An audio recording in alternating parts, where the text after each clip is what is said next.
Hello, and welcome.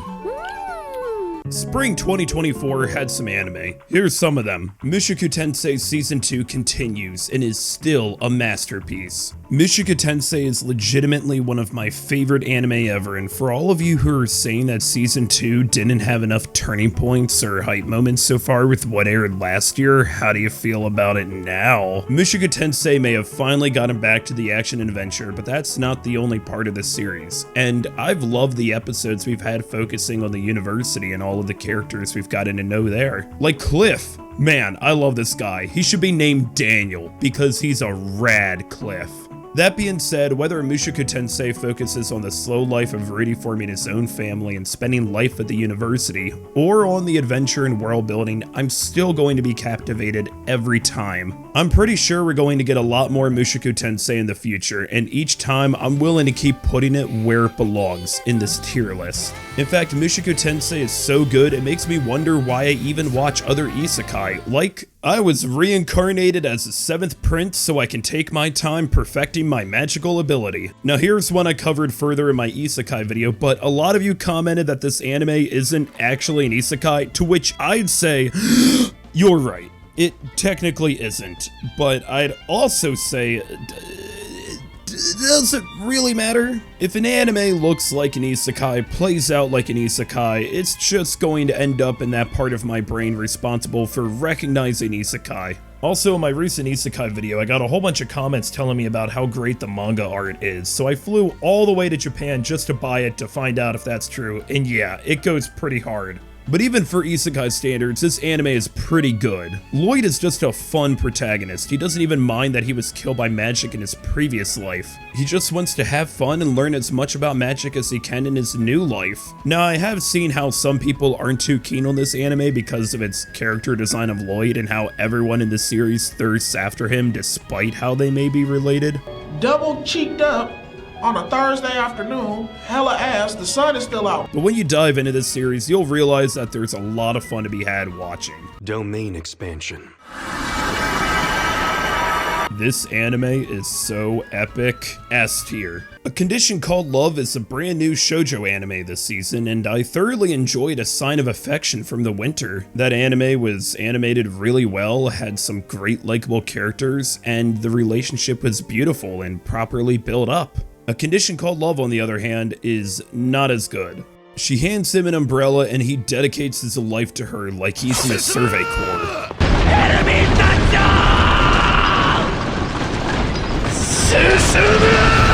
I've heard really good things about the source material, and for what it's worth, the music is pretty good here too, but I gotta be honest, Hananoi is a bit much. I'm perfectly fine with having the male romantic lead be an unorthodox, you could say. However, the fact that he waits for her for hours, practically worships her, and even gets a job at her place all the while telling others not to get near her is a bit much, especially since they haven't even really been dating that long. This is a sweet series that does get pretty wholesome, and I do like shoujo anime in general, but this isn't really doing it for me. Go-Go Loser Ranger is a dumb title for an anime, but if you're able to make it past that filter, you're treated to a gritty and dark series about what if the Power Rangers were evil, and I mean evil. Just look at this guy. These are the good guys of the world. Over a decade ago, the monsters they fought against were defeated in combat and have been punished with the worst punishment humanity has ever known, having to come up with a new monster of the week every Sunday. However, one of them decides that he doesn't want to be their play toy anymore and goes out on his own to get his revenge. This is one of those stories where nobody seems like a good person, from the Dragon Keepers to the monsters to the boss monsters. Everyone is pretty messed up. I'm not as big on this series as some of the other anime airing right now, but it's still really solid. A tier. A Salad Bowl of Eccentrics is a reverse isekai where a fantasy princess and her lady knight wind up in Gifu City, Japan, which is absolutely one of the places to be isekai'd. They never really seem to care much about going back to the world and would much rather adjust to modern day Japan. Sara, the princess, adjusts really well. She gets adopted by Sosuke, a 30-something-year-old detective. She forms strong friendships and even recruits her entire school into serving her as the rightful monarch that she is.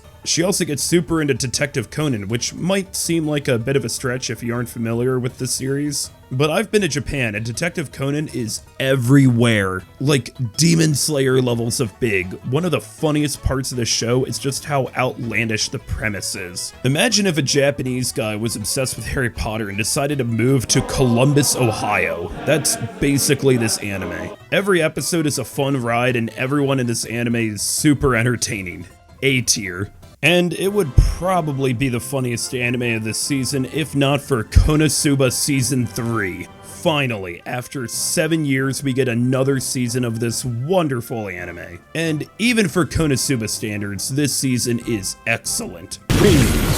I know we got a movie a few years back and the Megumin spinoff last year, but we have a proper full season now of our favorite group of girl failures. And yes, that includes Kazuma. Is Konosuba the most intelligent anime out there?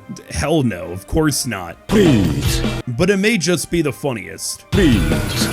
And in a season and year with as many isekai and pretty good ones at that too that we've been getting, it's nice seeing a few go the more comedic route than play everything seriously. I genuinely hope that we don't have to wait another 7 years for season 4, but whenever we get the next one, I'm sure the wait will be worth it, since after all, this series is so great that the writer for Pulp Fiction called the movie a few years back the reason cinema was invented. That's true, by the way. Yeah, God tier, all the way. Chillin in another world with level 2 super cheap powers is one of the biggest surprises of the year for me. I had next to no expectations for this series, and it ended up being the most wholesome and romantic anime of the season. Which, to be fair, there aren't a whole lot of rom-coms this spring, but I'll take what I can get. And fellas, what could be better in life than having a demon wolf girl wife who loves you and you having the powers of essentially a god? This anime could have been terrible if Fleo, the MC, was brain dead or insufferable like, let's be honest, most isekai protagonists.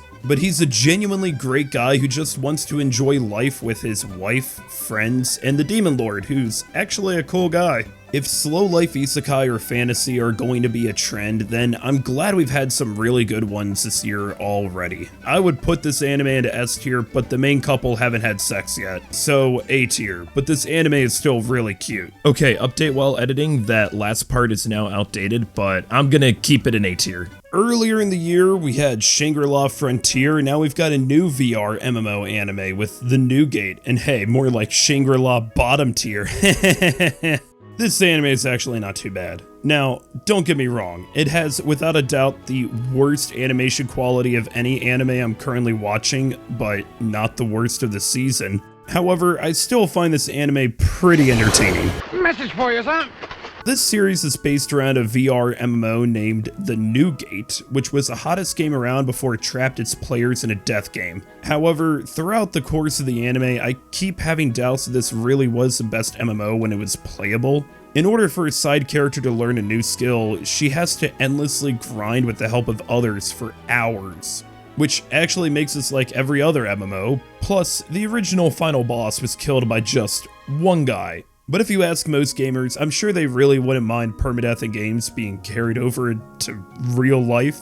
My thoughts on this anime can best be summed up by this incredible comment I received on my previous isekai video. And while there isn't anything that this anime does that's better than any other out there, it's a fun story with some pretty decent world building and great characters. It barely edges into B tier for me, but edging is still enough sometimes. And I might as well tackle the other anime that Studio Cloud Hearts is animating this season with Whisper Me a Love Song, which is pretty good, even if it is having major production issues. Now, there are multiple cute girls forming a band anime this season, and frankly, this is the weakest one, but the music isn't the focal point here, the Yuri is. And man, this anime is so cute, I can feel my internal organs blushing. I should probably see a doctor. In the very first episode, Himari sees Yuri performing for a band as a lead vocalist and guitarist because their previous vocalist quit. And that vocalist's name is Ikuya Kita, and after being enthralled by her performance, she confesses her love to her. Damn girl, I want to hit that all day, all night. I mean, no lube, no protection, no stopping. Tip the pizza delivery guy through the app and drop it off outside the house. You know what I'm saying? We'll be going at it for so long that future archaeologists will use us as evidence for proof of civilization. And we'll still be going at it.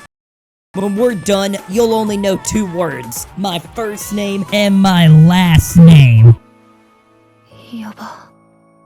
Oh, but not in a sexual way or anything. How could Yori not fall in love with her? This anime is so cute and diabetes-inducing that it's a shame that production issues are plaguing it, but this is the anime industry after all.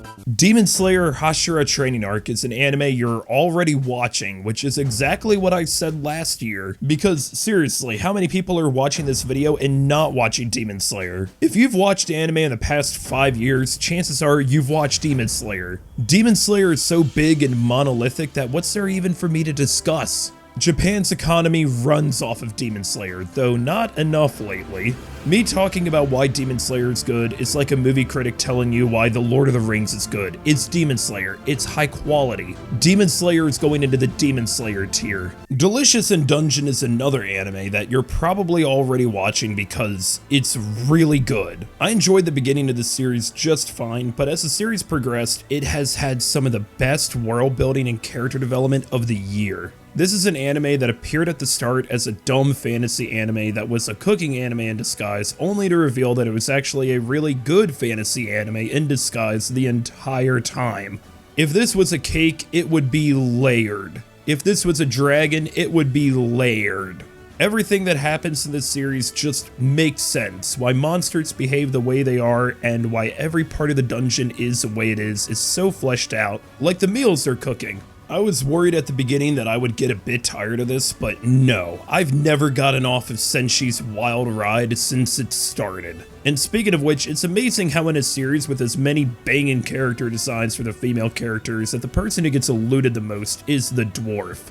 Studio Trigger is based as all hell. God tier. God's Games We Play is an anime that you might ask yourself if it's any good. No, it's not. And really, I shouldn't give this anime any rating higher than a C tier. But I'm gonna be real with you. I have been enjoying this anime so much. It's extremely stupid, but my only qualification was that it needed to be more entertaining than Liar Liar, which was without a doubt one of the worst anime I watched all of 2023. This isn't No Game No Life Season 2, so you can sit back down, but if you're like me and want to just turn your brain off and have fun, then this really will be a nice time. One of the episodes played out straight up like an episode of Yu-Gi-Oh! And as someone who grew up watching Yu-Gi-Oh! Religiously, I thoroughly enjoyed it. Plus, there's some rather interesting world building here, with the gods being obsessed with games, plus the cities are seemingly the only habitable places on Earth, and everywhere else is just overrun with dinosaurs. But still, this anime is extremely niche, but one that I've had a lot of fun with. Kaiju No. 8 is one of the most hyped up and heavily marketed anime of the year, and fortunately, it doesn't disappoint. I've seen some people concerned about how this anime isn't deep or anything, but it doesn't need to be. This is straight up a battle shonen where humans fight kaiju. And in Kafka's case, become kaiju. It's like this season's solo leveling. If you're gonna come in here expecting anything other than hype action scene after hype action scene, you're gonna be disappointed. And man, I love Kafka as an MC, partly because I am dangerously close to my 30s now, but you gotta love this guy. He's willing to give his all even when it comes to cleaning up dead kaiju. And when he's gotta fight, he's all gall, no bladder. The series has been going on all season, and I am still flabbergasted at the fact that One Republic is doing the ED for this series, and it slaps just as much as you would imagine. And hey, so does this anime. Mission Yozakura Family is just fun. Like seriously, this is one of the most fun anime of the year so far. It's about this guy who lost his entire family when he was younger and has only had his childhood friend Mutsumi there for him. Until one day her brother decides, "This mofo needs to die." And the only way to stop him from outright committing murder is to marry her. That's right, the childhood friend wins. That's the most unrealistic thing about this anime. One of my favorite scenes in all of anime this season is in episode 2 when this bomber guy is alive tweeting his own death and Mutsumi likes a tweet. It was at this moment that Taiyo knew he had married the right woman and I had watched the right show. Need to find a sorcerer's tome with instructions on how to hold a conversation with a girl. Buddy, not even Frieren knows such ancient magic. In Archdemon's Dilemma, How to Love Your Elf Bride is an anime that I was planning to cover further in my next elf video. However, the next season of anime is gonna have plenty of elves, so I'll just cover it here. The anime focuses on Zagan, a sorcerer who gets promoted to the rank of Archdemon, the strongest and most feared spellcasters of their era. But he doesn't really care that much about it since he just wants to impress and make Neffy, an elf, happy. I gotta hand it to the guy that while he did buy her, his first goal was to actually free her, which makes him one step above most fantasy anime tags. But after he does, she keeps the collar on because I guess she's not just an elf, but an elf goth GF. Zagan's already reached the apex of what a sorcerer should be capable of, while all of his Archdemon contemporaries are busy casting Summon Big Booty Elemental. He's summoning the final boss of Elden Ring and telling it to get lost. And then later on in the series becomes a good dad. Real revenge is meticulous. It's dragging your opponent into the cold arms of despair, twisting their life in the palm of your hand until they crave death. A great dad. Overall, I had a lot of fun watching this anime. A tier.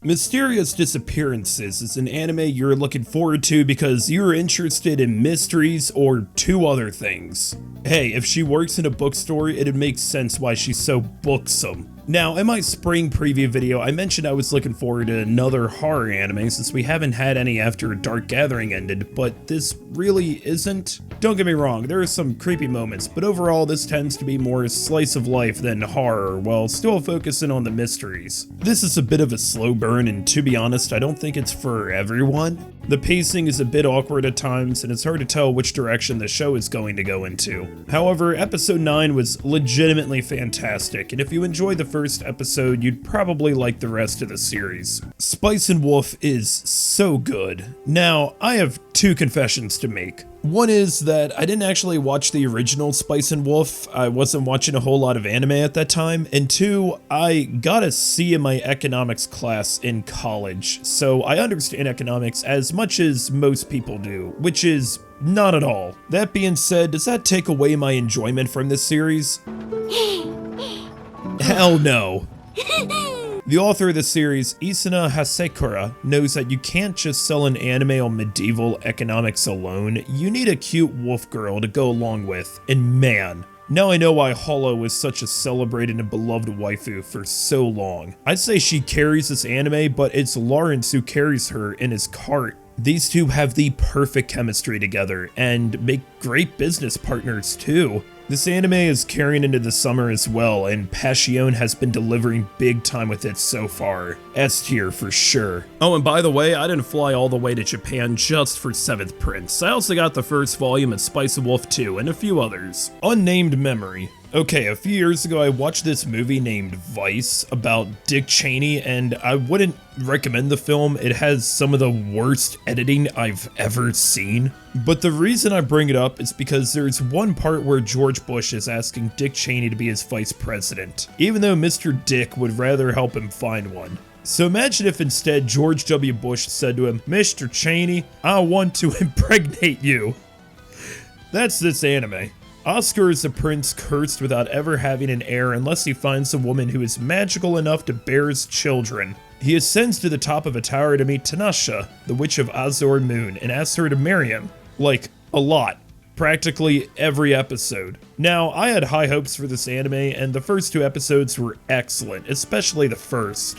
But this anime is a colossal disappointment. I haven't seen an anime drop the ball as hard as this one did this fast. The pacing is so rapid that I don't even know who any of the characters are or what the conflict is. Nobody is properly developed except Oscar and Tinashe, though their romance is so rushed that none of it feels real. The animation quality is great until it isn't. Like, look at this. The capital is being invaded by gargoyles, which is not the first time this year, and look at this guy's reaction. If you were a royal guard and had to defend against gargoyles, would this be your reaction? My guy here doesn't look like he's in danger for his life. He looks like he just saw a big bowl of oatmeal. I guess it was my fault to be excited for this since, after all, Studio Engi is known for having an excellent first episode and then dropping the quality off of a cliff later on. Yeah, I didn't like this anime, and when an anime is this disappointing, there's only one tier it belongs in. All I'm going to say is that things aren't looking good for the Medalist adaptation.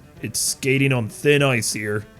Train to the End of the World, on the other hand, is a major surprise. We have 3 anime originals that I watched this season, and all 3 ended up being something special. When I made my video on this anime, there were only 3 episodes, and I already knew that this was the weirdest thing we get all year because the Dear Anime trailer hadn't come out yet. However, what Train to the End of the World does exceptionally well is the exact opposite of what the previous anime did poorly. The pacing is fast because they're on a train, but we still get enough time to develop the cast to make the journey memorable. And this anime is one of the most creative I've ever seen. We have an anime this season named Kaiju No. 8, but the best kaiju fight scene was from this anime. And behind the surrealist exterior is a story all about reconnecting with a friend after a falling out. This may be a hard sell to some, but I've genuinely loved this anime ever since its start. S tier.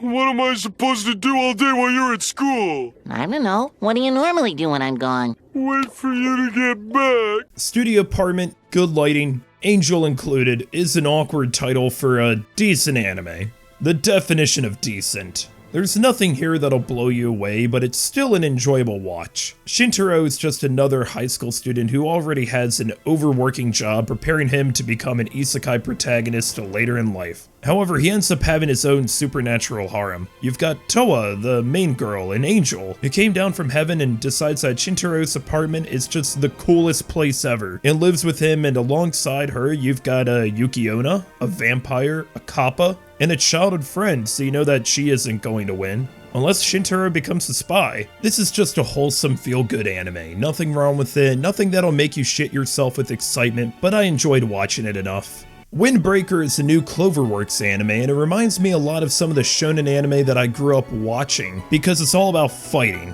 I can't name you 3 characters from the show, but I can remember all of their fights. Here, the fights themselves do the speaking and character development before the flashbacks set in, but if you're going to focus on one thing and one thing only in your series, you might as well do it right. Some may call this unrealistic with just how much these teenagers rumble, but I was in middle school during 2007, and I have to say that if anything, this accurately portrays gang warfare. And hey, you gotta appreciate how much Sakura is into fighting. He's got no chill, no hesitation, ready to tussle at a moment's notice. Despite the fact that he is the biggest tsundere of the year, I've had a lot of fun with this anime, way more than I expected, and I do think that the fight quality is good enough for it to land into S tier. Barely though, because I do have one problem with this anime, and that is, where are all the teachers?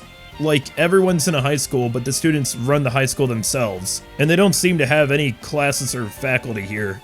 I don't get it. This is Japan after all. Anyways, finishing off the tier list with 2 other anime originals, being Girls Band Cry and Jellyfish Can't Swim in the Night. And I'm going to be talking about both here because they do have some similarities. They're both about girls forming a band, or in Jellyfish's case, a music project, and both overall are about following your dreams. And the other common trait is that they are both excellent. I had strong expectations for each series, and they have been met and far exceeded. Each one has presented an emotional story between the bandmates and are animated beautifully. They've each had 2 of the best episodes of anime all year and some of the most enjoyable and entertaining characters of all of 2024. And for being music-based anime, the music also slaps too. It really sucks how Girls Band Cry didn't get officially picked up by any streaming service, as this is an exceptional series. If you're worried about CGI anime, don't be. This is Studio Orange levels of quality, and is animated better than nearly any other anime this year, with amazing character expressions too. And Jellyfish Can't Swim in the Night is a gorgeous series in its own right. I can't recommend both of these anime highly enough, and it goes without saying that this season wouldn't be complete without either of them. Yeah, God tiers both, as they bring us one step closer to finding the perfect anime. And there we have it, all of the anime I watched this season ranked. Now, I know I didn't watch everything. I would have watched Reincarnated as a slime, but I had a meeting to attend to. So, which were your favorite anime of the season? And if you enjoyed this video, then be sure to sub Jellyfish for more cute girls making rock music. Oh, and from now on, I'm most likely going to have the seasonal preview videos come out before the tier list, since that seemed to work out pretty well. Thanks for watching, and I'll see you in the next one.